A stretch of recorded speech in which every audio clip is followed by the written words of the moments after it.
Hello everyone and welcome to the webcast. My name is Christine Dursey Davis. I'm the Executive Director of APA Ohio and Vice Chair of the New Urbanism Division. Today is January 23rd and we will hear the presentation Water Quality and Quantity two-part series. This is part 2 of this series, Water Quantity.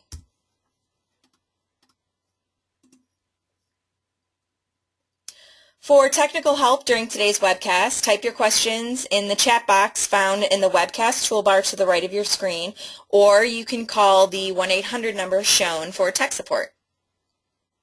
For content questions related to the presentation, type those in the questions box also located in the webinar toolbar to the right of your screen. And please indicate which panelist's name, the name of the panelist you wish to answer the question. We will answer questions at the end of the presentation during the Q&A. Today's webcast is sponsored by the Florida chapter. To learn more about all of our chapters, visit planning.org/chapters, and to learn about divisions, planning.org/divisions.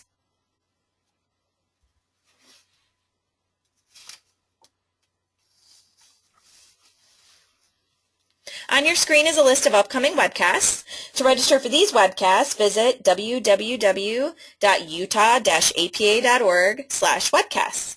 We also have recently applied for distance education credits. We have a law, an ethics, and one regular CM credit. And to log your CM credits for attending today's webcast, visit planning.org, go to your dashboard, select Activities by Provider. Today we are sponsored by the Florida chapter, and then select today's title. This webcast has been approved for 1.5 CM credits for live viewing only. As I mentioned, some recorded webcasts are available for distance education. For availability of this, check our webcast webpage at utah-apa.org/webcasts.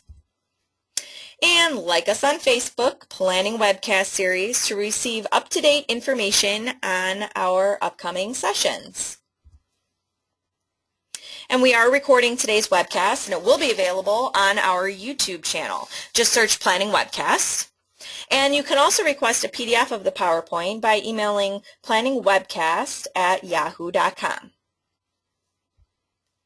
I'd now like to introduce today's moderator, and we're going to take a quick poll, and then Eric, our moderator, will introduce the rest of our panelists and get today's program started. So Eric Olson assists clients across the state of Florida on issues related to environmental regulation. He has been practicing in this area for over 20 years. He primarily focuses on wetland regulation, mitigation, banking, stormwater regulation, consumptive use of water use permitting, water supply, and underground injection control. Eric started in this area as an in-house attorney with the St. Johns River Water Management District. While employed there, he worked with the other water management districts to help develop the Environmental Resource Permitting Program, statutes and rules governing wetland mitigation banks, and rules and policies affecting the water supply and water use. He also worked on evaluating permit applications and resolving enforcement issues, gaining key understanding of how agency staff evaluate regulatory issues. Since joining HGS, Eric has represented industry associations and regulated entities before the Florida Legislature and before federal and state regulatory agencies, with the goal of seeking to help keep laws and rules reasonable and to obtain permits and other authorizations in a timely, cost-efficient manner. He aspires to develop innovative approaches to regulatory problems that satisfy client needs while meeting the mandatory agency requirements. Eric is a lifelong Florida resident. He grew up in Jacksonville and Cocoa, Florida, and worked in Jacksonville before joining HGS in Tallahassee. Eric has a Bachelor of Arts from Clemson University and a JD from University of Florida College of Law. He is admitted to practice in Florida state and federal courts. So let's take a quick poll before I turn it over to Eric. So this session and the session before is a lot about particulars related to Florida itself. However, the panelists would like to know exactly how many folks are familiar with Florida statutes and law. So I'm going to go ahead and open this up just so our panelists can gauge how many of those viewing are familiar.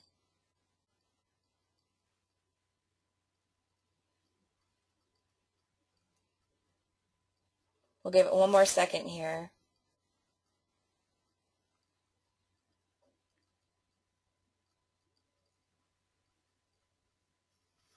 Okay, great. So I'm going to go ahead and share these results. There we go. So it looks like, about 25% do and 75% do not. So with that, I am going to change it over to Eric, who will begin the presentation. Thank you very much. This is Eric Olson with the law firm of Hopping Green & Sams based in Tallahassee, Florida. A good day to everyone out there in the internet world, whether it's afternoon or morning for you, depending upon your local time. We have a great panel here for you today that will help you gain an understanding of the interconnection between water supply issues, land use, growth, and planning, using Florida as an example for that. I'm going to introduce the panelists in the order of the presentations. The next person participating after me will be Barbara Miedema. Barbara is the Vice President of Public Affairs and Communications at the Sugarcane Growers Cooperative of Florida. The cooperative is based in Belle Glade, Florida. It is made up of 46 small and medium-sized sugarcane farms located in the Everglades agricultural area. Its members grow sugarcane on approximately 70,000 acres of land located primarily in Palm Beach County. Barbara serves as the point person on all water resource issues for the cooperative, including water quality and supply challenges, including Lake Okeechobee management, numeric nutrient standards, and the Everglades restoration plans. She's a graduate of the University of Florida's Leadership for Agriculture and Natural Resources, Leadership Palm Beach County, and Leadership Glades programs. Barbara sits on the board of the Lake Okeechobee Regional Economic Alliance, and is a member of the Executive Committee, is a trustee at the Central Palm Beach Chamber of Commerce, and participates in the Glades Career Workforce Readiness Roundtable. Prior to joining the cooperative, Barbara served as Vice President of Public Relations for the Florida Sugarcane League, a nonprofit trade association representing part of the Florida sugar industry. She earned her Bachelor of Arts degree in Communications, Arts and Sciences from Michigan State University. She's an accredited public relations professional through the Florida Public Relations Association, who has received 15 statewide awards for recognition of her work. Following Barbara will be Ryan Matthews. Ryan has been with the Florida League of Cities for nearly 5 years. He currently serves as Associate Director for the Legislative Affairs Department and lobbies on behalf of Florida's 410 cities in the areas of energy, utilities, and environmental quality. Prior to joining the League, Ryan worked as Political Director of the Jeff Kopkamp for Attorney General campaign. Originally from Tallahassee, Ryan earned his Juris Doctorate from the Florida Coastal School of Law and LLM in Environmental Law from the University of Denver, with a focus in water law. Last but certainly not least is Christopher Pettit, or Chris Pettit. Chris is the Policy and Legislation Manager for the Palm Beach County Water Utilities Department. His responsibilities include the development of the department's legislative and policy agenda, strategic plan, and water supply facilities work plan. He additionally represents the department before the Florida Legislature, as well as state and federal agencies. He previously held positions in the Office of General Counsel at the South Florida Water Management District and the Southwest Florida Water Management District, and as a Law and Policy Fellow at the Water Institute of the University of Florida. He received his law degree from the University of Florida and an LLM degree in law from the University of Cape Town. With that, I'm going to begin by giving you an overview of water quantity and land use planning in Florida, so you can begin to see the framework of how these two facets interact with each other. Let's begin with some background. Florida is unique in the country in that it has 5 regional water management districts that regulate the use of water in Florida. These districts govern water rights and permits to use water. Among their tasks, they're charged with determining existing and projected water needs and sources, to meet the 20-year planning horizon. And as part of that exercise, if they look at the existing and projected water needs, and they look at whether existing sources are adequate to meet those needs, if they determine that existing sources are inadequate, they have to adopt water supply plans identifying alternative water supply sources to make up the shortfall.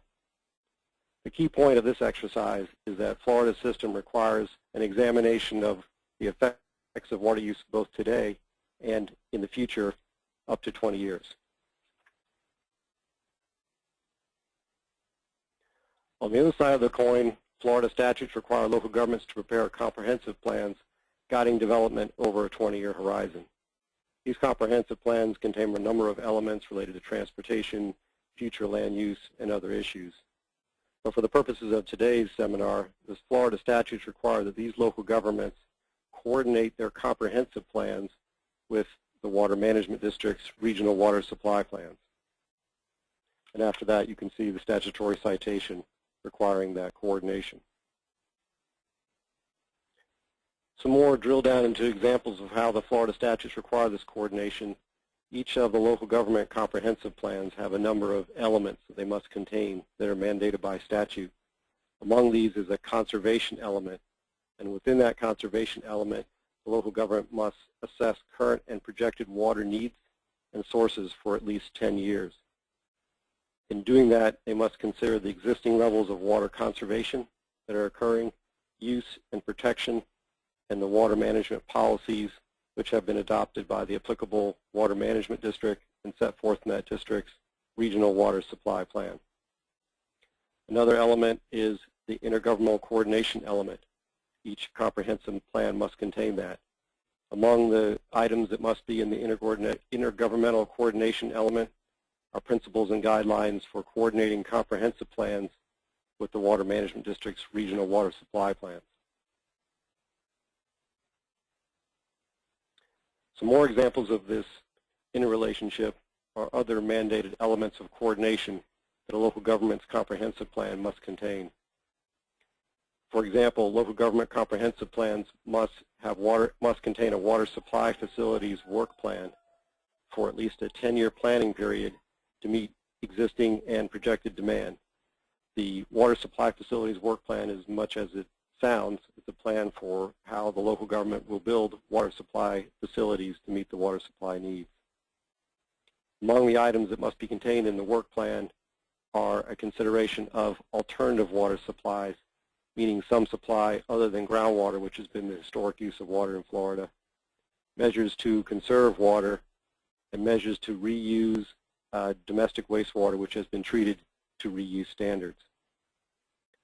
Other items that must be contained in the local government's comprehensive plan is a capital improvement element, where they have to identify water supply capital improvement projects for the first 5 years of the work plan, which are needed to meet level of service standards the local government has set forth itself for providing water supply. And they have to identify these water supply projects as either funded or unfunded. If they are unfunded, they have to assign a level of priority by which these projects will be funded in the future to ensure adequate water supplies to meet the needs. One tight part of the link between water supply and land use planning in Florida is the statutory requirement of concurrency. This means that the statutes require that the local government have identified water supplies and facilities in place to serve the new development by the time the local government issues a certificate of occupancy for that development or an equivalent type of approval. So this ensures that when you actually begin to build the facility that's been approved, the water supply needed for that is in place and is adequate. Give you some examples that the other panelists will illustrate in a lot more detail. Here's a map showing various parts of Florida divided up by the state's water management districts, showing the water supply planning areas. This is the area of the Northwest Florida Water Management District covering the panhandle of Florida.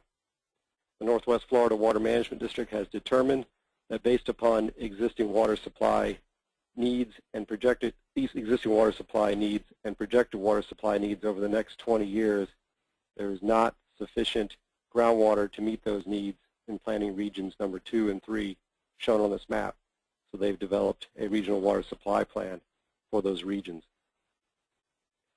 This is a map showing the water supply planning areas located within the Suwannee River Water Management District, which covers the central part of the state, whereas the name implies is the major drainage basin for the Suwannee River. You can see here areas where the Suwannee River Water Management District has identified groundwater as inadequate to meet the projected needs over the next 20 years. This is a map showing the boundaries of the St. Johns River Water Management District, located on the eastern coast of Florida and the northeast part of Florida, including parts of northern Orlando, the Space Coast Center, and the city of Jacksonville. The St. Johns River Water Management District has determined that within all of its district, the existing sources of water are not adequate to meet the needs over a 20-year projected horizon, and therefore has identified all of its district as needing a water supply plan and has adopted water supply plans or is working on water supply plans for various regions. The colored map shows how the district has divided itself internally into different regions for purposes of this analysis. This is a map showing the boundary and territory of the Southwest Florida Water Management District, largely encompassing the Tampa Bay area and surrounding that. This district likewise has determined within all of its boundaries existing sources of water are inadequate to meet the projected needs over the 20-year planning horizon, and has therefore adopted different water supply plans for each of the regions shown on the map. Last but not least is the boundary of the South Florida Water Management District, containing most of the state's population, located in the lower East Coast. This includes the city of Miami, city of Fort Lauderdale, Broward County, and areas down there, as well as the West Coast, where the city of Fort Myers would be. Again, as in the case of the St. Johns River and Southwest Florida Water Management Districts, the South Florida Water Management District has determined that within all of its boundaries, existing sources of water, largely consisting of groundwater, are inadequate to meet the needs, projected needs, over a 20-year planning horizon, and has therefore adopted water supply plans identifying conservation and other means of meeting those needs. The district has divided itself up into different areas for purposes of this water supply planning exercise, which are shown on the map. So what's kind of the main conclusion to get out of this planning exercise that Florida's gone through? Throughout most of Florida, the existing sources of water has been groundwater. The state is underlain with very prolific aquifers. Throughout most of Florida is the Floridan aquifer. In South Florida, there's the Biscayne aquifer, or superficial aquifer, or shallow aquifer, depending upon what part of South Florida you're talking about. For most of Florida's water supplies, people simply sunk a well in the ground, pulled it out. The water quality is very good. It required little treatment to meet drinking water quality standards or for other types of uses, and it was provided that way. That leads to a water source that's very conveniently located. It's always close to where you need it and requires little treatment, which means it's relatively cheap water to use. As compared to other parts of the United States, water has to be taken out of a river, transported great distances, and undergo a lot of treatment to make it suitable for population use. However, in Florida, there's also a desire to protect the environment from harm that can result from water withdrawals. Some of this harm can express itself in terms of saltwater intrusion into aquifers if the level of the aquifer is depleted too much, or impacts to surface features such as drying out wetlands, lowering lakes, or affecting spring flow. So there's a desire to protect those features from harm due to the use of water. Over time, particularly over the last 20 years, the water management districts have improved their ability to model the effects of groundwater withdrawals. They've improved their ability to assess environmental features such as wetlands, springs, and lakes, and how those features are affected by groundwater withdrawal and use. And they've attained more information on how aquifers flow in Florida, where the salt water is as related to the fresh water, and how that moves in response to pumping and withdrawals from those areas. In combination, as you can see from my previous slides, the districts have assessed not only the effects of existing withdrawal rates, but also the effects of projected withdrawal rates from projected growth for future use. So the planning exercise of the water management districts highlights the potential for future environmental harm from future use.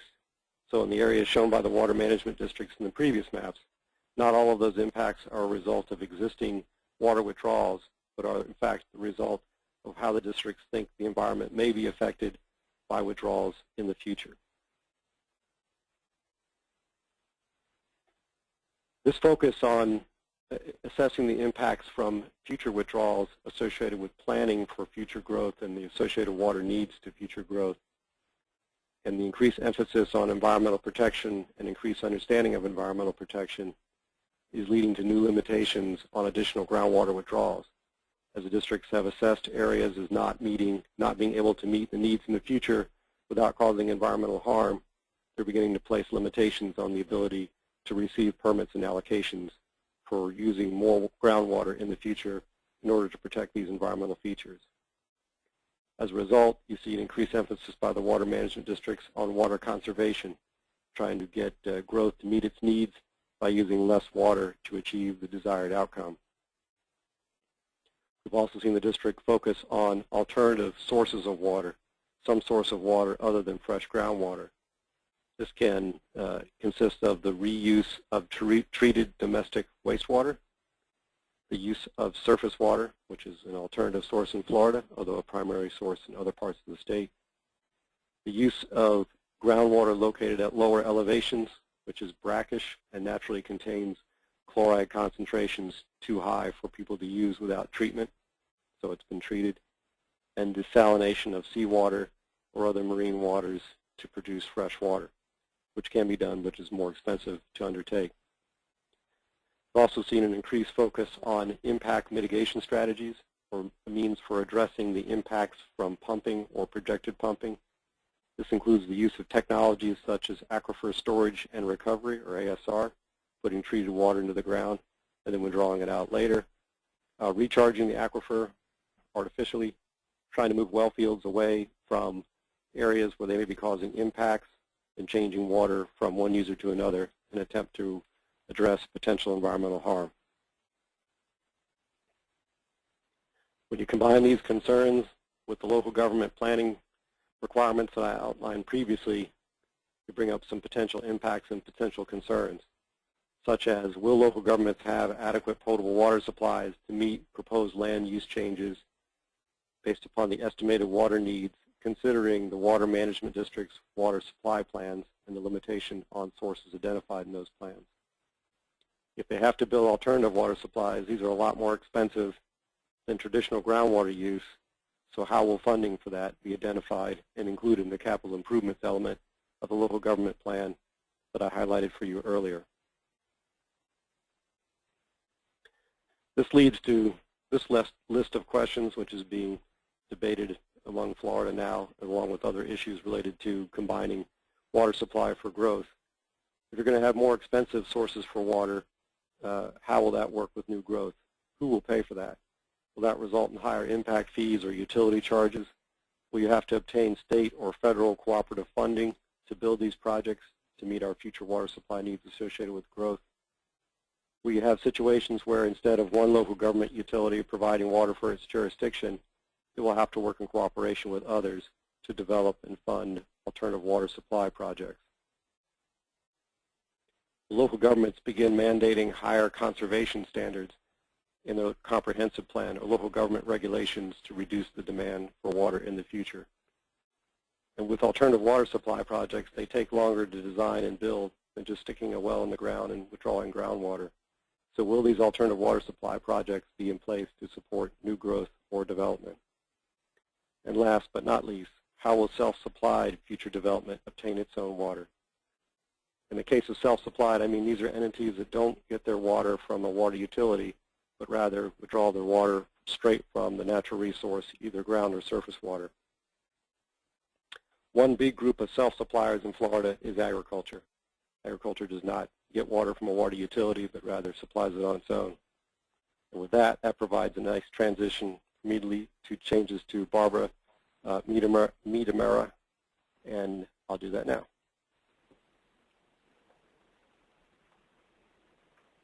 Barbara, you're up.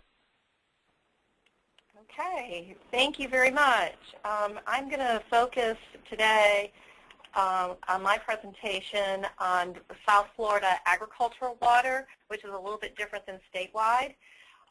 In South Florida, we're a water-rich state, but it's having water at the right time in the right place.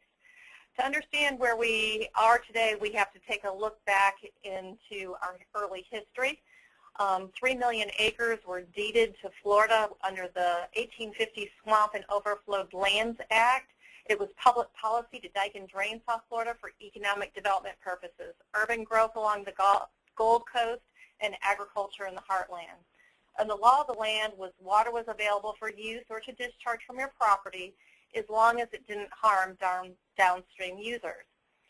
Florida was built on an agrarian foundation. Manufacturing of goods was considered of great importance, which led to the formation of the early drainage districts beginning in 1905. And between 1905 and 1928, 6 major canals were dug, land was reclaimed for agriculture, and this was the major way to get agricultural products to the urban sector.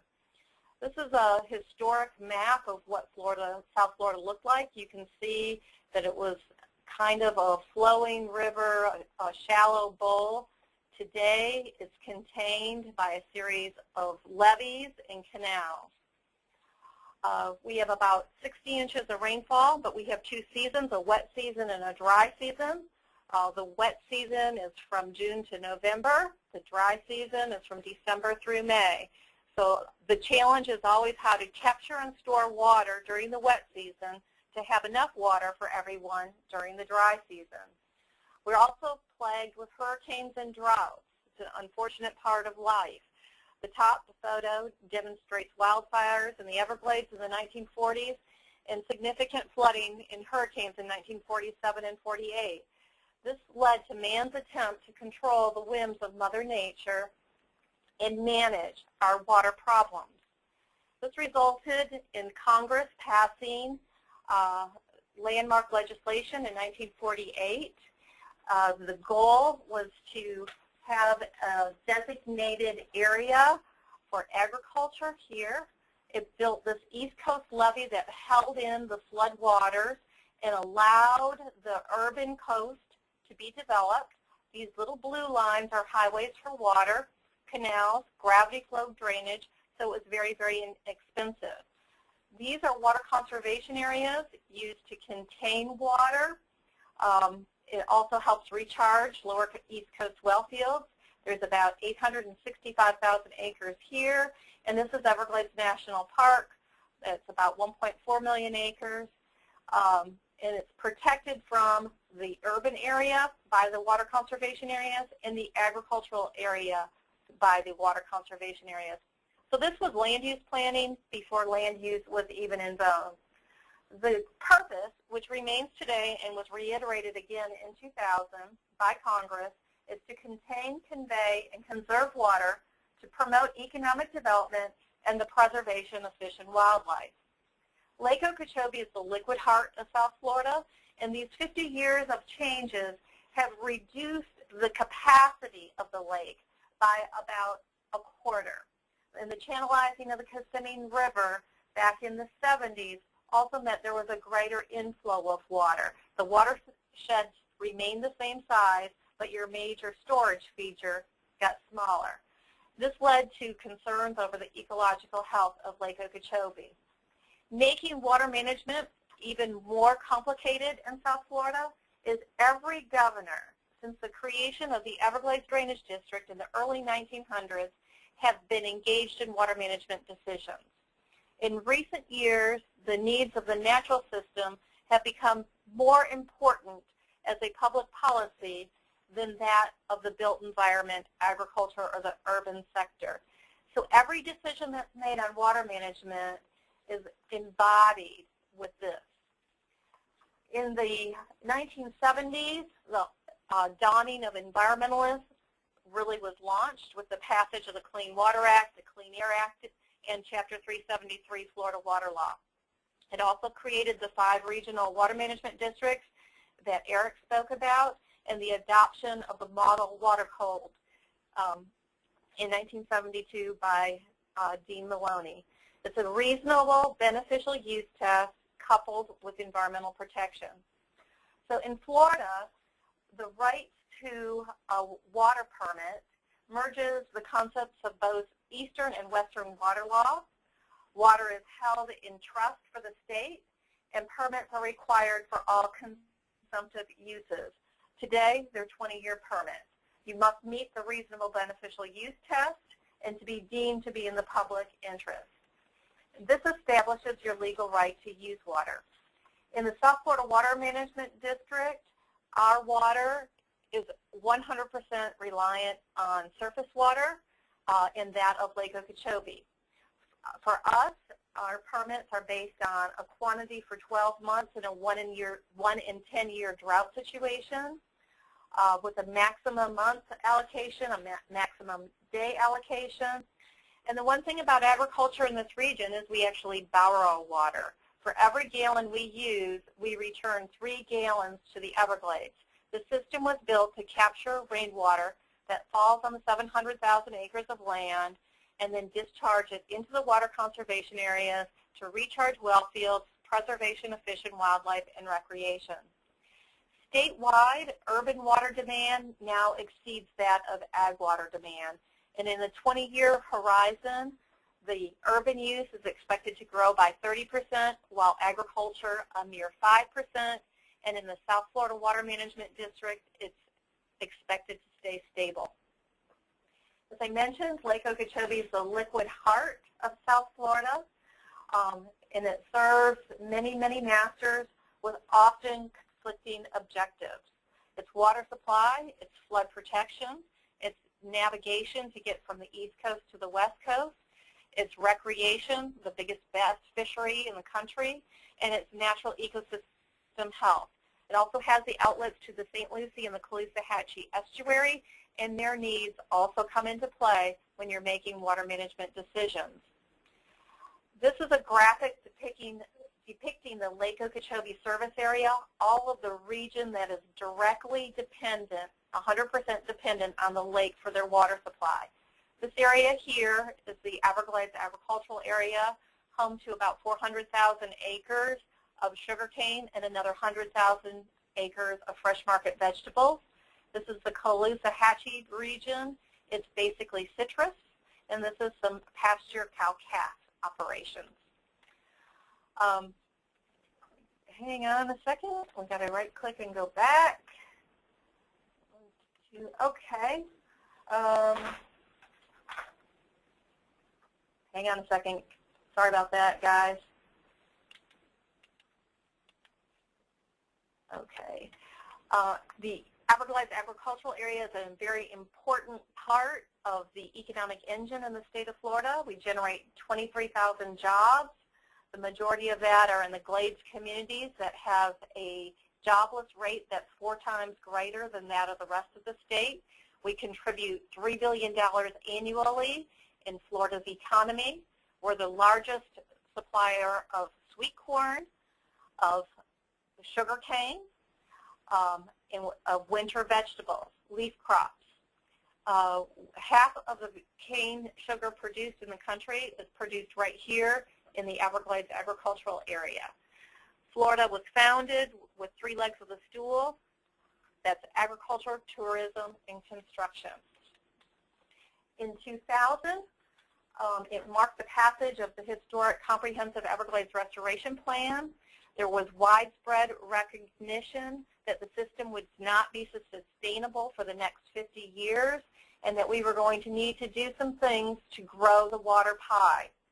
We needed carryover storage, components like aquifer storage and recovery.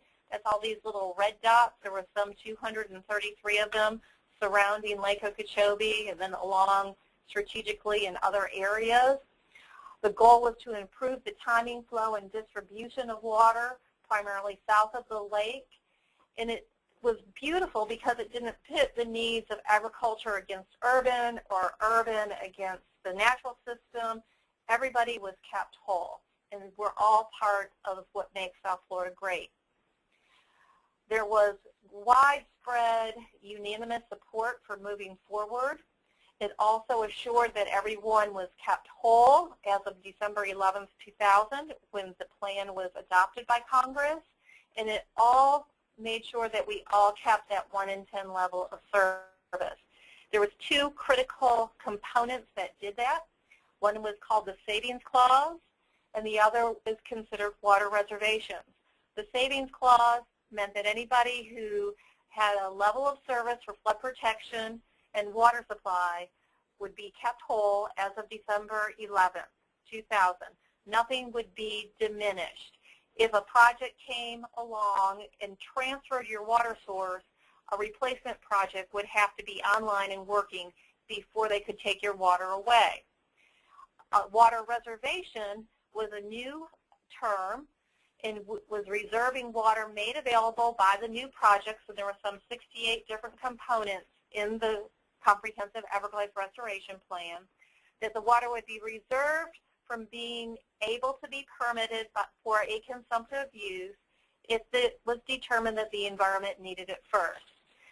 The plan envisioned that 80% of the new water would be for the environment and 20% would be for urban growth. The Lake Okeechobee regulation schedule defines how water is allocated by the Corps of Engineers when they make releases. A new schedule was adopted in 2008 following back-to-back hurricanes, one of those cycles that happens in Florida. It was designed to lower the risk of the levee failure. There's a levee that encircles Lake Okeechobee. It's 143 miles long. But in doing so, they dropped the lake stage by over a foot, reducing the capacity by 500,000 acre-feet.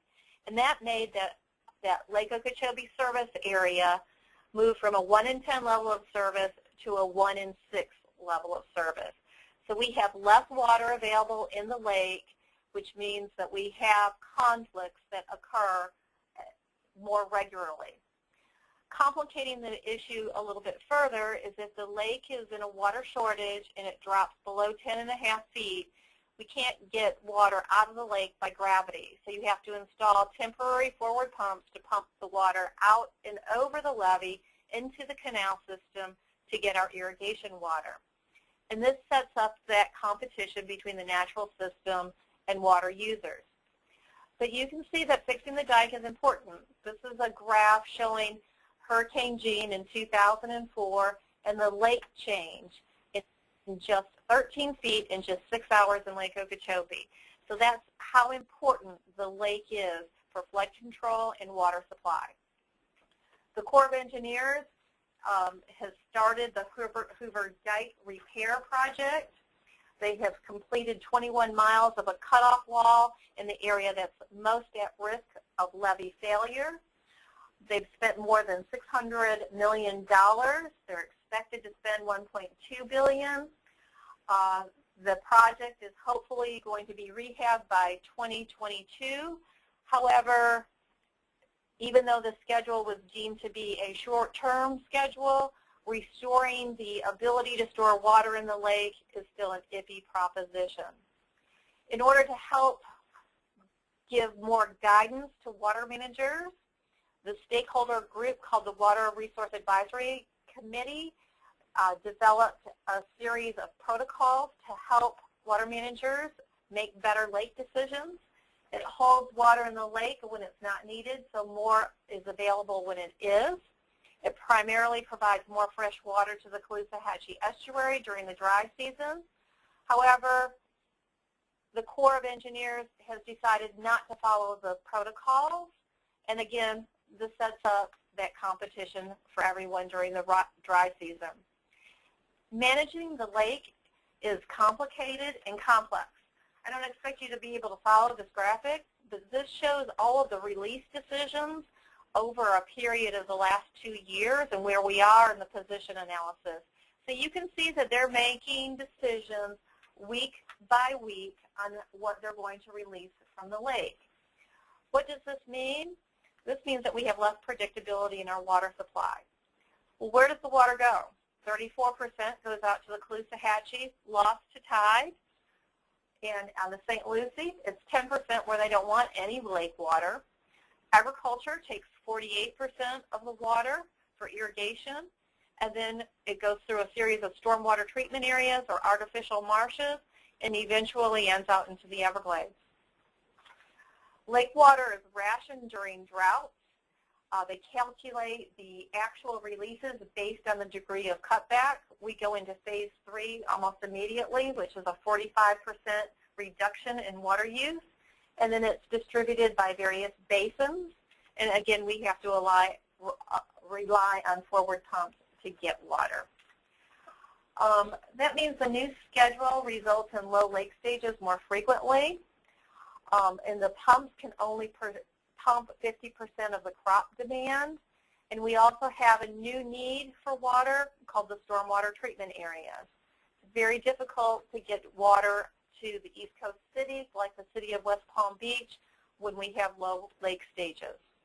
This is a depiction of what forward pumps look like. They're expensive, over $1 million to purchase, $325,000 to install, but are necessary to provide the irrigation for that 450,000 acres of winter vegetables and sugarcane in the Everglades agricultural area.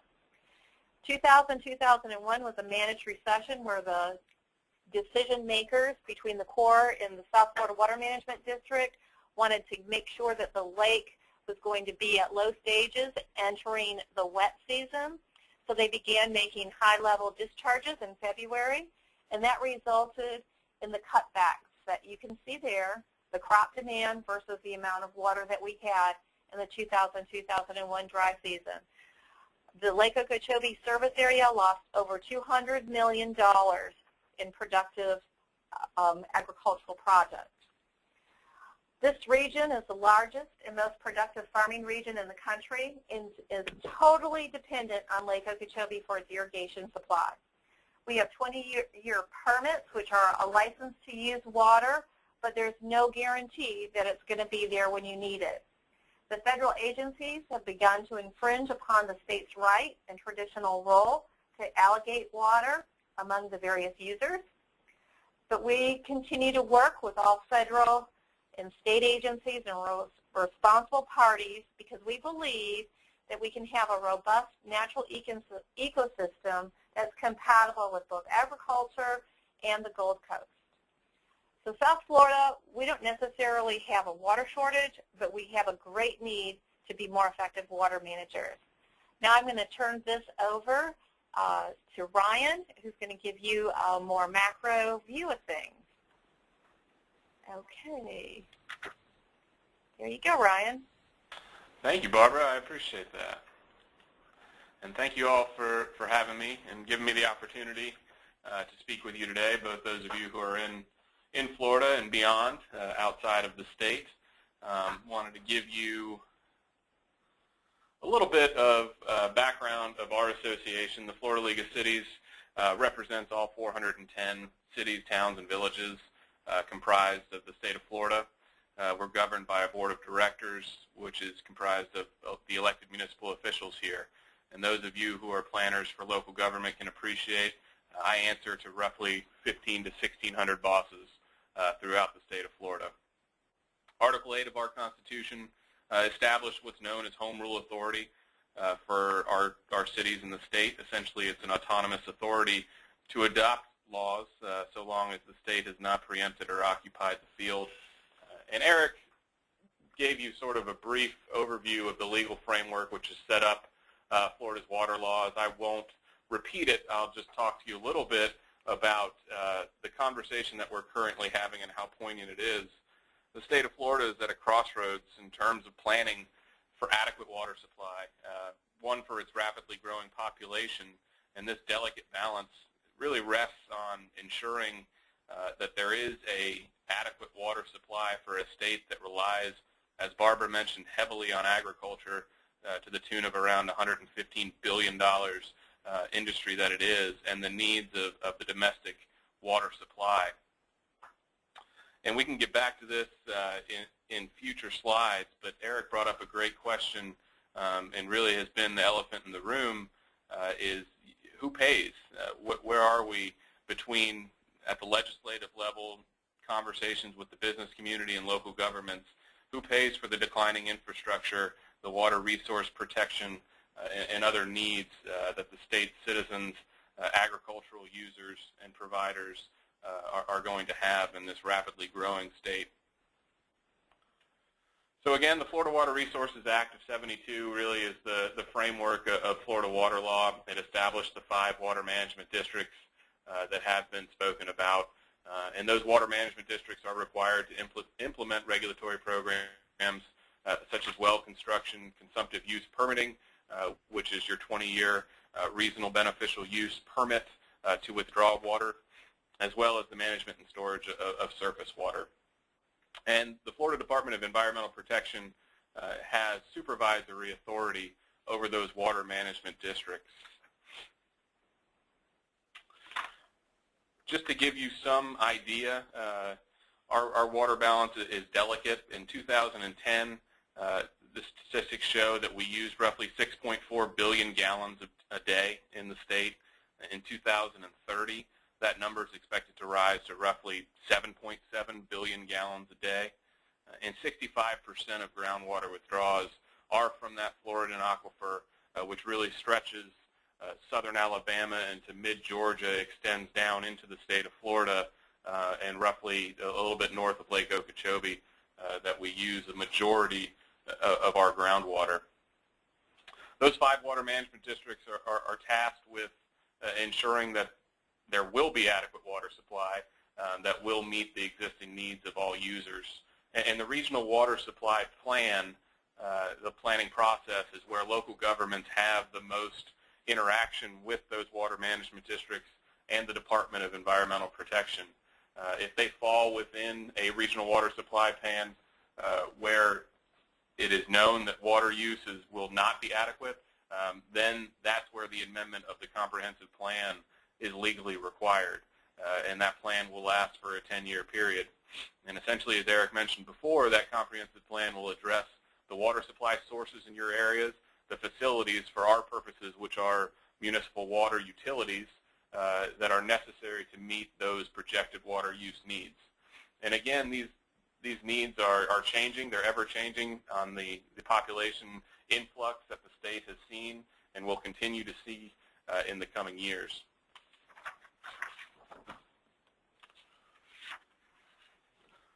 So a couple of questions to be asked here are, what challenges do local governments face in planning for future water uses? Well, first and foremost, it would be dollars.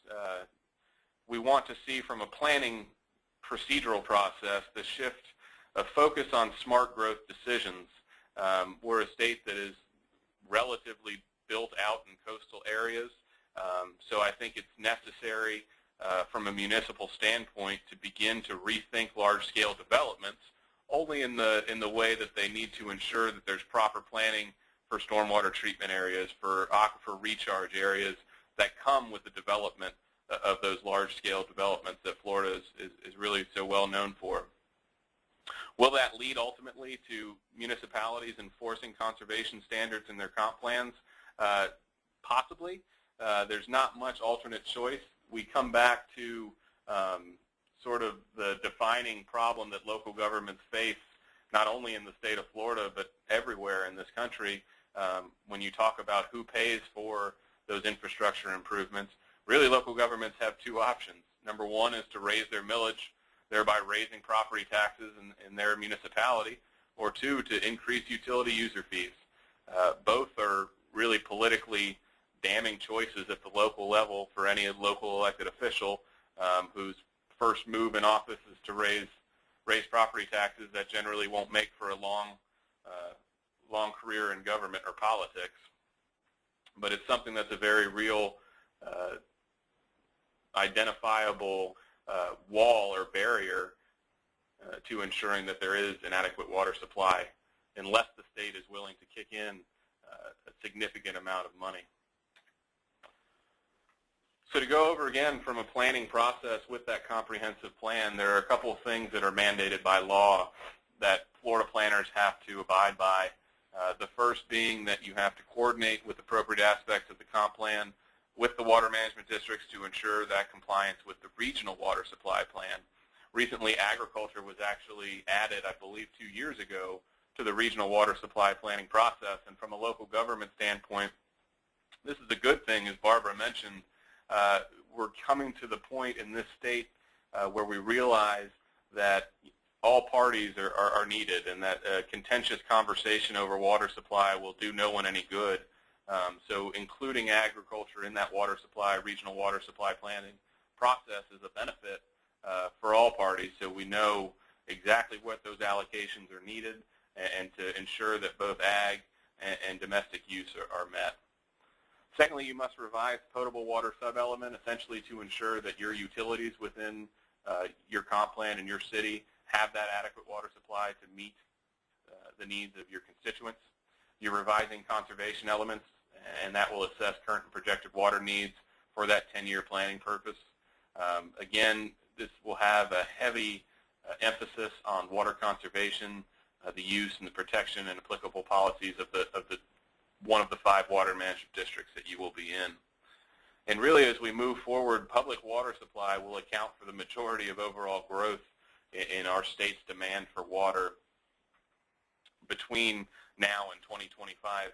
Regional water supply planning estimates find that by 2025, demands in public water supply will increase by about 49% and account for 43% of total use, while ag will only increase by 6%, and I think that's due to ag's focus on best management practices and some of the water conservation methods that they have enacted, which local governments are also attempting to adopt. Continuing on with your comp plan revision, you have to, as Eric mentioned, revise the capital improvements element to identify improvement projects that will be implemented.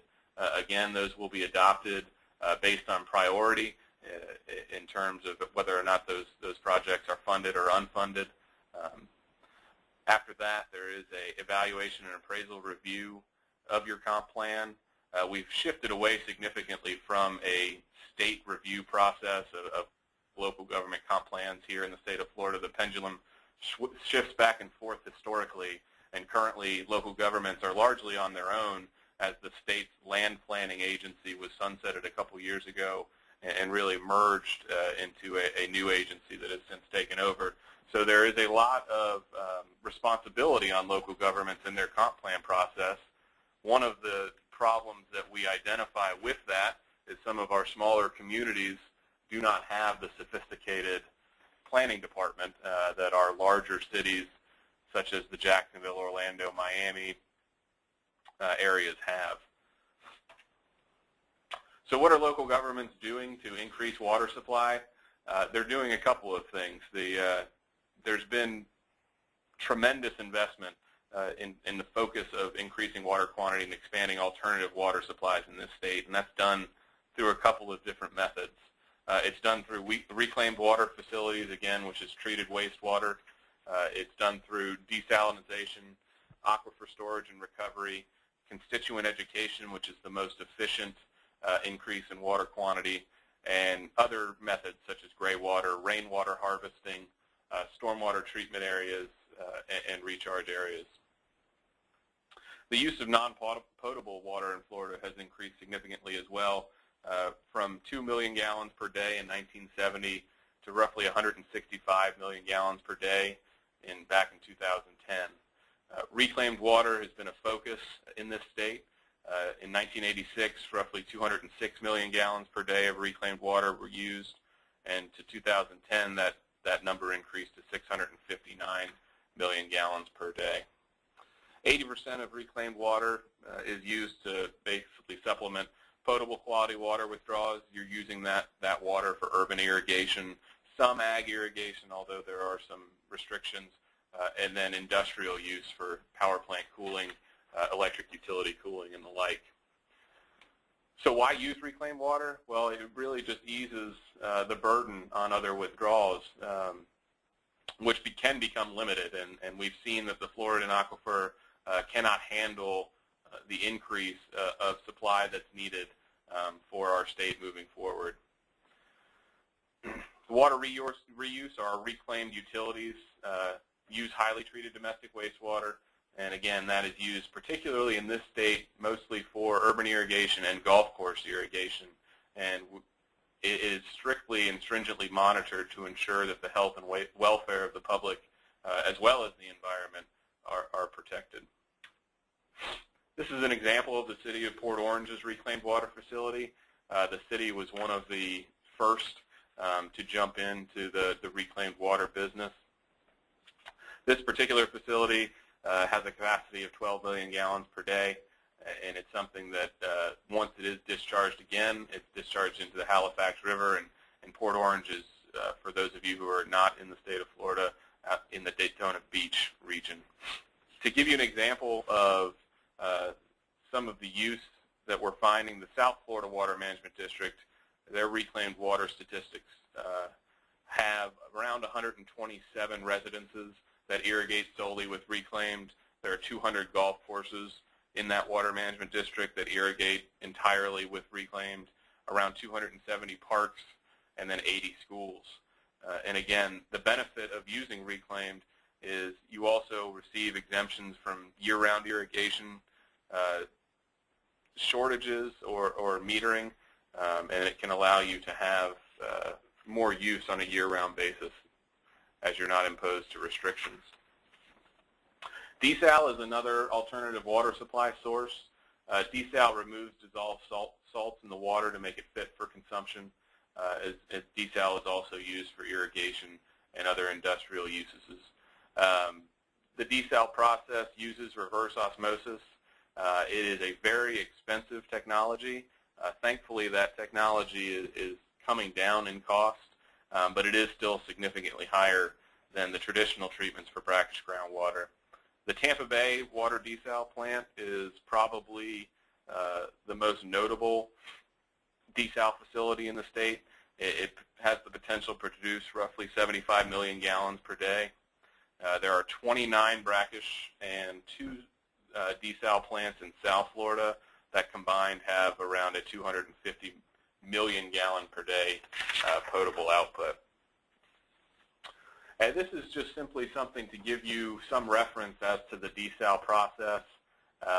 Again, that Tampa Bay seawater desal plant was around $1 billion investment for the city, and it allows the city to provide water in case of emergency to the surrounding Tampa area. It's something that a number of our cities have looked into, and we've seen the number of desal plants in the state grow exponentially in the last 5 to 10 years. Aquifer storage and recharge is really mainly a water management district function. They're facilities that have been used throughout the United States for the last 30 years. They inject and recover treated and untreated groundwater and also partially treated surface water. Again, from a local government perspective, water conservation and education is really the most efficient use of resources. We've seen that education can benefit and have a significant reduction in the costs that local governments see with their water, and it's something that is just simply a dollar saver. And most of the time, you'll find that the constituents within a local government achieve greater reductions of water usage simply from a mailed pamphlet, a television commercial, and we've seen a number of local governments who have invested heavily in that aspect. Just some relevant statistics for you. There's roughly 215 municipal water utilities in this state, around 185 wastewater utilities. We've seen upwards of 110 reclaimed water facilities, and this is all to service an 18 million and growing population, and we must meet the needs of the water needs of the third largest state in the union. And from another localized perspective, I'm happy to turn it over to Chris Pettit with the Palm Beach Water Utility. Thanks, Ryan. And the nice thing about going last is that everyone has basically covered a lot of my points. So I'm just going to go ahead and run through my presentation. I represent the Palm Beach County Water Utilities Department as their policy and legislation manager, as Eric noted.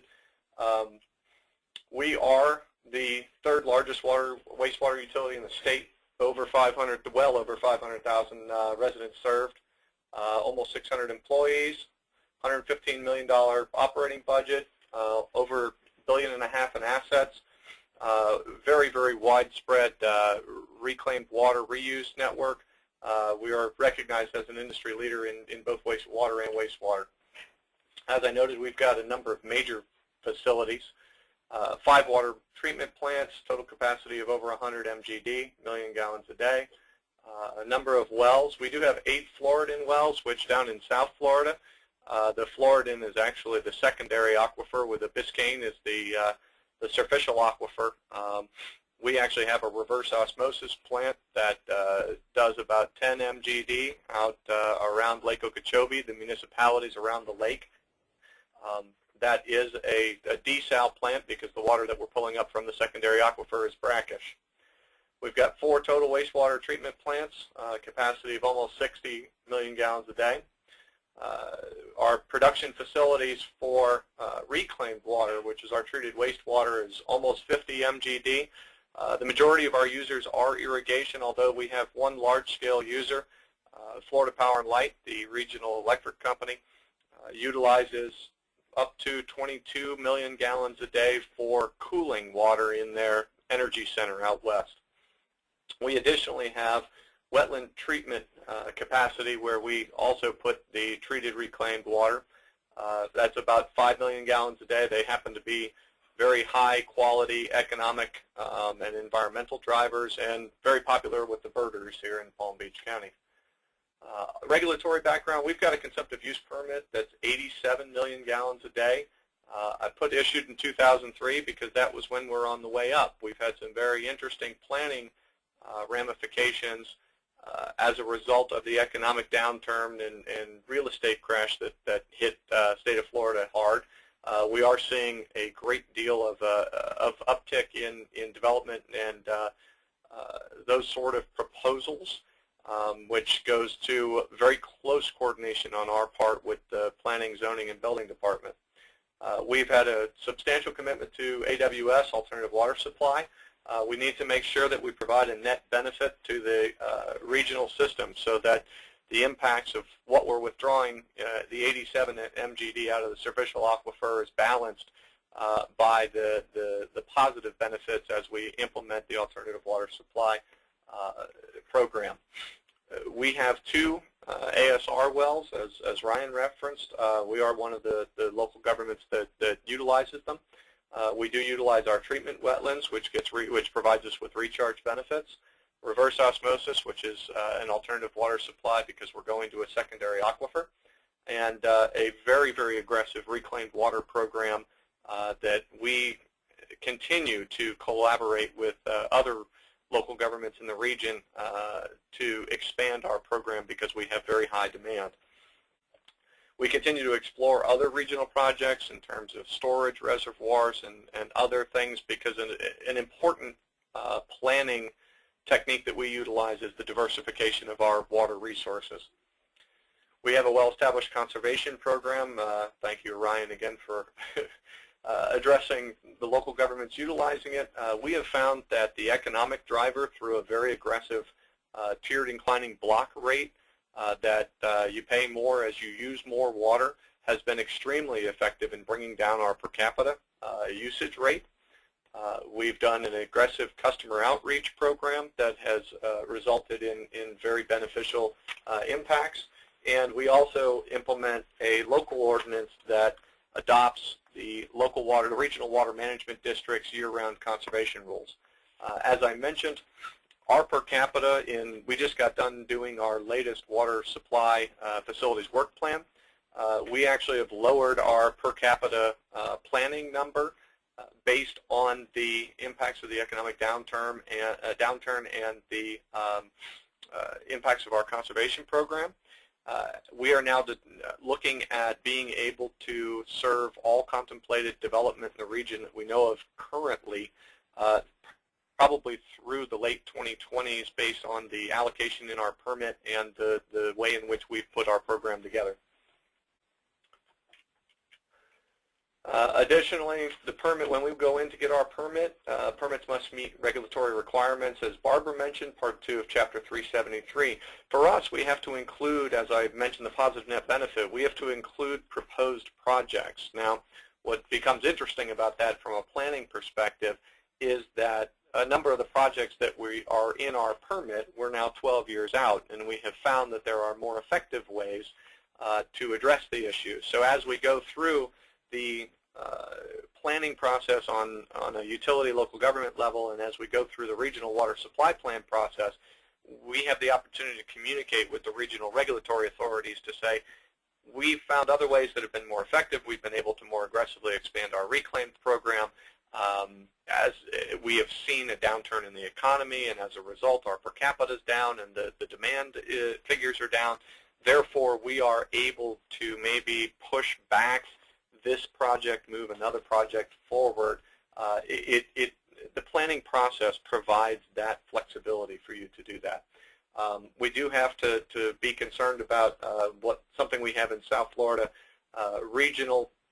restricted allocation area rule, which is passed by the South Florida Water Management District. That applies to basically the entirety of the lower East Coast through the Biscayne Aquifer. What it effectively has done is ensured that if we are to develop additional water supplies, we need to do that through the development of alternative water supply projects, which means it has ratcheted the cost. And again, that in South Florida, which I'll get to in just a minute, that means getting into that competition between agriculture, population, and public water supply, and the needs of the environment. As I mentioned, we have to go ahead and coordinate with the Water Management District as we plan and they develop their regional water supply plans. The regional water supply plan, as Eric noted, is a 20-year planning horizon updated in 5-year intervals. Our current work plan, it was a 20-year plan. Because we are going to be renewing our permit in 2023, we made the decision to go to a 10-year planning horizon because we are going to be having some very in-depth discussions with the Water Management District as we move forward. As I mentioned, and Barbara hit so well, South Florida is different. We're very dependent upon the master flood control system, the Central and South Florida Flood Control Project. At bottom, you've got 7 million people and the winter vegetable capital of the world, or I'm sorry, capital of the country, I suppose, in South Florida, and we have reduced our traditional water supply source, which is the Everglades system, significantly. We have marked wet and dry seasons.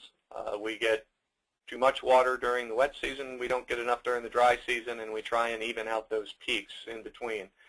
We don't have enough storage. We've gone from, again, 4 million square acres of Everglades, 4 million acres of Everglades to 2 million. When you do that, you reduce your storage capacity, and we continue to try and recover it. The phrase that's drummed into everyone's heads down here is you need quality, you need quantity, you need timing and distribution of the water, and that's how you're going to be able to meet your various demands. As Ryan noted, reuse is mainly irrigation-based. We continue to be on the lookout for large-scale industrial users. There are those people, those entities that are going to dual pump systems in commercial buildings. We're trying to be innovative. There is significant competition for resources, and the added degree of difficulty on the lower East Coast is that many of the governments had traditionally used ocean outfalls for disposal of their wastewater. The recent legislation requires those local governments to significantly curtail your utilization of those pipes, and many of them are in the same situation we are, where they have adequate allocations in their consumptive use permits to be able to meet future demand, therefore, and they are very highly urbanized and developed, therefore leading to a lack of efficient disposal and reuse options. So things get very expensive. There is a legislative report coming up next month that will be addressing part of that issue. Some other areas of the state that are, again, slightly different than South Florida, because you are dealing with water shortage issues. The Central Florida Water Initiative. Central Florida around the Orlando area has developed rapidly. There's a significant agricultural presence as well. And it is an area where 3 water management districts come together. The South Florida Water Management District, Southwest Florida Water Management District, commonly known as SWIFMUD, and the St. Johns River Water Management District. They currently are using about 800 million gallons a day. The sustainable groundwater use has been determined through groundwater modeling to be 850 million gallons a day. Right now, permitted, there is 1,050 million gallons a day, and 2035 needs are projected to be almost 1,100 million gallons a day. What that means is there was a need to develop a team of state agency folks, water management districts, utilities, environmental interests, local government, anybody and everybody who has a stake in this, got together to coordinate on a future water supply strategy, alternative source development, and the need to come up with some projects, conservation goals, and use every tool in the toolbox to deal with the issue. There are a number of work groups that have been established, from regulatory to planning. They're going to develop a regional water supply plan for that region, and there's a solutions team that is working on proposals.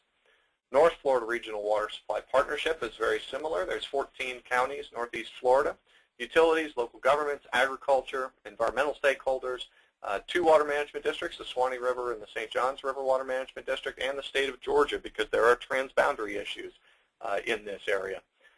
The goal is to ensure that sustainable water supplies and protection of groundwater-dependent natural systems is achieved. It involves interagency agreements. They're working on an updated groundwater model. This is the Floridan aquifer that we're talking about.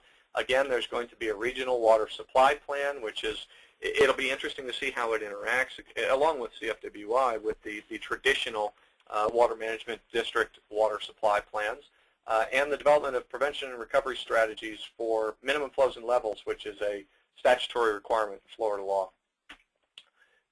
Springs issues, and this kind of overlaps, but springs has been an up-and-coming issue of high priority for the legislature and a number of people in the state. We have more springs than any other area of the country. We've got about 900 at last count. There's been a number of impacts lately that have been seen and have kind of ramped up in importance to the springs and their spring sheds. We're seeing lower flows due to a variety of factors, climatic changes, shifts and changes. We've been subject to droughts and the impact of groundwater withdrawals. There's increased nutrient impacts that have resulted due to land use, through development, through the utilization of septic tanks, through agricultural impacts and fertilization, et cetera, et cetera. There's a number of efforts that have been ongoing. The legislature has appropriated money for the state agencies to try and address the issue. There's been project funding available for conversion of septic tanks to central wastewater. And additionally, there was a large, long Senate bill that was debated very heavily last year, and there will be similar legislation this year to try and deal with the problem holistically, and that's something that we keep an eye on moving forward. Regulatory efforts, the districts are developing minimum flows and levels for these waterways. Minimum flow and level is defined as the state at which significant harm results to the water body. Local governments are trying to address the issue through land use regulations, and the Department of Agriculture and Consumer Services is doing an exceptional job in implementing their best management practices to protect the spring sheds. The other thing I'll mention is we did go through a numeric nutrient criteria rulemaking, first with the federal government, and then it landed with the state. As a result of that, many of the springs are going to end up getting total maximum daily loads under the Clean Water Act to address water quality issues. Reclaimed water. Ryan ran through a lot of what was going on. This is kind of where we've been on a planning level. Reclaimed Water Policy Work Group was constituted in 2009. A large group of stakeholders getting together to optimize the reuse of reclaimed wastewater.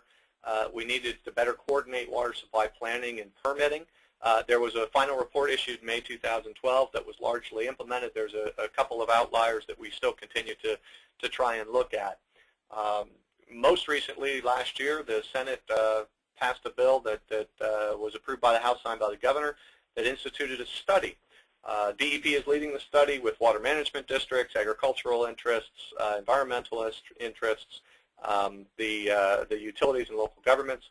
They're looking to expand reuse, not just wastewater. They're looking at stormwater, which is getting innovative with our Department of Transportation. Excess surface water, as we definitely look at those types of projects as part of the CFWI in North Florida planning efforts. There's going to be a report due to the governor and legislature by 2015, and from what we understand, the Department of Environmental Protection is moving forward even quicker than that. The basic need, and again, a lot of this applies north of Lake Okeechobee, is to grow the water pie. You do have different needs in different areas of the state. South Florida, you need storage. You need to figure out how to take some of that water that is excess in the wet season and preserve it so that we utilize it in times of drought or shortage. In Central and North Florida, you are talking about trying to look at growing the water pie because of increased demand and the need to deal with some of the shortage issues. Local knowledge and input makes a difference, which is why you see a lot of these regional collaborations. Future challenges, as was mentioned, 800 people a day come into this state per the U.S. Census Bureau. We just passed New York as the third most populous state. That leads to increased competition between self-suppliers, public water supply, and the environment. People want to live. People want their houses. People need their food. People need to drive places. There's a real need to tie planning efforts, large-scale planning efforts, to the impacts and where we are choosing to go on a policy level. Climate change, I put a couple of interesting things there. South Florida has been studying this for a while. There's a 4-county climate compact that's dealing with these issues on a planning level. It will impact water supply. Well fields will go a bit salty on the coast. There's the need to deal with that. I mentioned 2 MFLs that we actually dealt with. Those are spring-fed rivers that we were dealing with chlorides coming from the coast at the same time that we were dealing with nutrient impacts coming from land uses around the spring vent. A lot of that was tied to some climatic oscillation as well. So there are challenges as to what you're going to play off against each other. We had an amendment that passed this past election cycle that requires a percentage of documentary stamps, real estate taxes, to be implemented, to be applied towards a variety of water and environmental sources. There's a big discussion that's going on about that, and again, that's going to play into what projects are funded, what problems are addressed, and how we're going to move forward as we implement that amendment. Again, planning and coordination is important. With that, I'm going to go ahead and stop, and I think we've still got some time for questions. That's how you get in touch with me. And I will turn it back over to Christine. Great. Or actually, I think go ahead. Eric. So I believe we have a time for a few questions.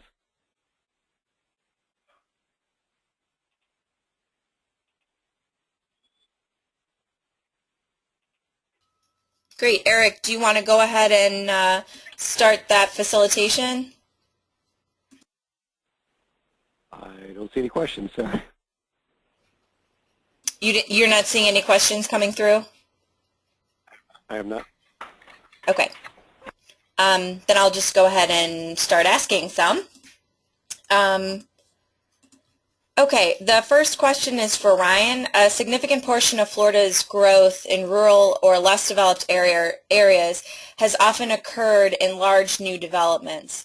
Why shouldn't new users be primarily responsible for paying for needed new water supply costs in those situations, rather than the general public picking up those costs?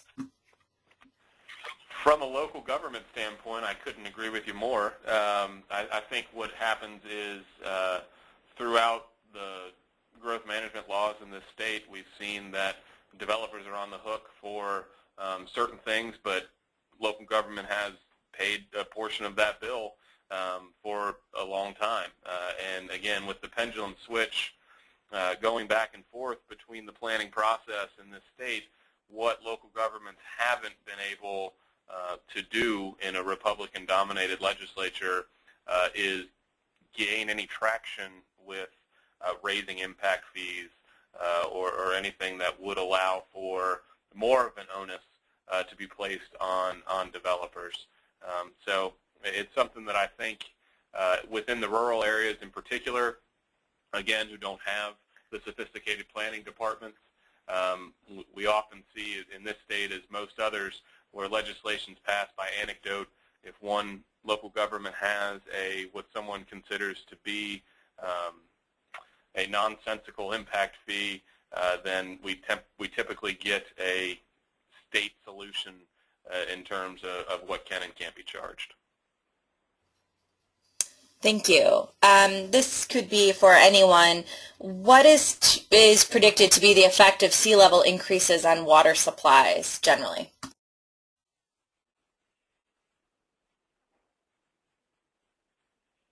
I suppose since I touched on it, this is Chris, by the way, I should probably pick up at least to start. At least on the lower East Coast, where we're really seeing the initial impacts, there's a number of modeling efforts that are looking at sea level rise impacts as saltwater intrusion occurs and the impacts to the superficial well fields.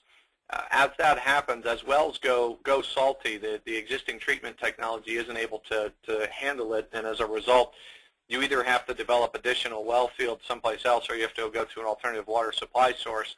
The majority of our municipalities are on the coast. Palm Beach County, for instance, the service area is inland to Lake Okeechobee. So in a lot of ways, my local government ends up being a Noah's Ark of some sort because we will end up providing bulk water to a number of municipalities. So there's a need to plan definitely on the local level as to how to address those impacts as they happen, and what your options are going to be. Are you going to go to a more expensive alternative water supply treatment to provide your water to your constituents, or are you going to seek bulk purchases from another provider?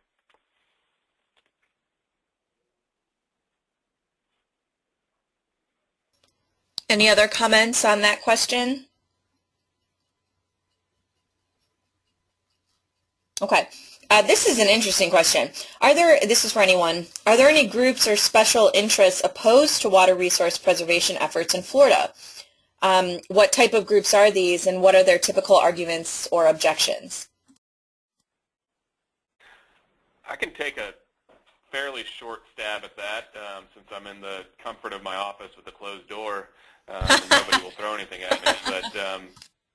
But as Chris mentioned briefly, last November we passed Amendment 1, which dedicates a third of the documentary stamp tax, and so this may be a roundabout way of answering this, because I don't want to say that there are a number of environmental groups who are opposed to water resource funding increases in any way, shape, or form, but the proponents of that constitutional amendment are focused on actual land acquisition, and we've seen through the last couple of months in the media and other places that once started out as sort of a method to use increased dock stamps for water resource protection, water quality, water quantity, et cetera, has now shifted to more land acquisition programs. So we actually have a number of environmental groups in this state who are more so focused, in my opinion, on the acquisition of new lands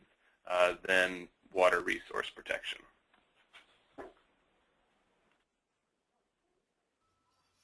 Anyone else have any comments on that question?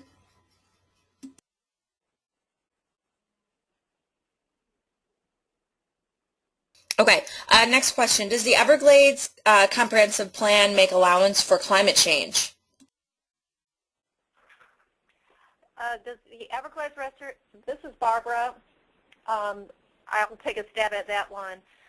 Climate change really wasn't at the forefront when the Comprehensive Everglades Restoration Plan was adopted in 2000. However, as the science is getting more broad, and with the four-county group that Chris mentioned, there is something called adaptive management that is taking into consideration what would happen with climate change. There is some recognition that some retrofits of your ocean outfall, where you have your pumps and how you're going to get water, your elevation levels are all going to have to change, and that can cause flooding in some areas. Miami is particularly at risk. That's ground zero. The question isn't if, it's a question of when.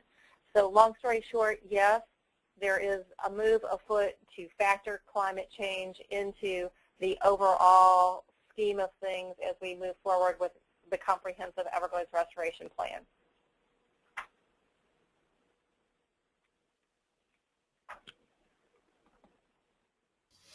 Okay, great. Next question. I think this is for Christopher. Are you working in conjunction with the Florida Rural Water Association to complete source water and wellhead protection plans? Are those being incorporated into master plans? The answer to that is yes. The rural water folks do a very, very good job. We coordinate through state utility councils.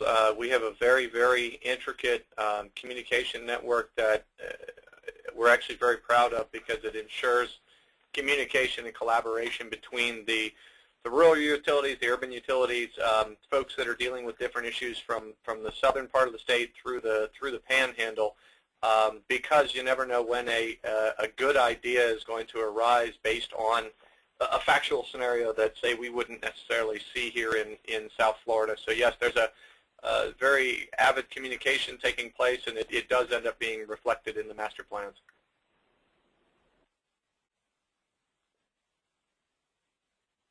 Great, thank you. Let's see. Any work on dredging the lake or reducing the rate of reduction in storage? There has been several, this is Barbara, there's been several studies done over the years on how to dredge the lake to remove the sediment that has settled on the bottom. This has more to do with water quality issues. In 2000, the Department of Environmental Protection set a TMDL, or a total maximum daily load, of the lake for 140 metric tons of phosphorus entering through the watershed. 35 of that was allocated to rainfall. Meeting that objective is going to be through something called a Basin Management Action Plan that was just adopted by the Department of Environmental Protection this past December. There's a suite of projects that have been identified for the first 10 years that will get us 40+% of the way in meeting that TMDL. Dredging the lake is very difficult to do. There's not a good place to put the sediment for removal. And once you stir up the lake, like in the hurricanes in 2004 and 2005, you have total suspended solids in the water column, your phosphorus levels go up. That in turn is our irrigation water. We have a requirement to remove phosphorus before we can discharge into the Everglades or the stormwater treatment areas through on-farm best management practices. So it's a water quality juggernaut. The only way we're going to be able to store more water in the lake is for the Corps of Engineers to complete the refurbishments around Lake Okeechobee and have a desire by decision makers to adjust the Lake Okeechobee regulation schedule. Thanks, Barbara. Okay, well, it is 2:31. We need to wrap up on this Friday afternoon.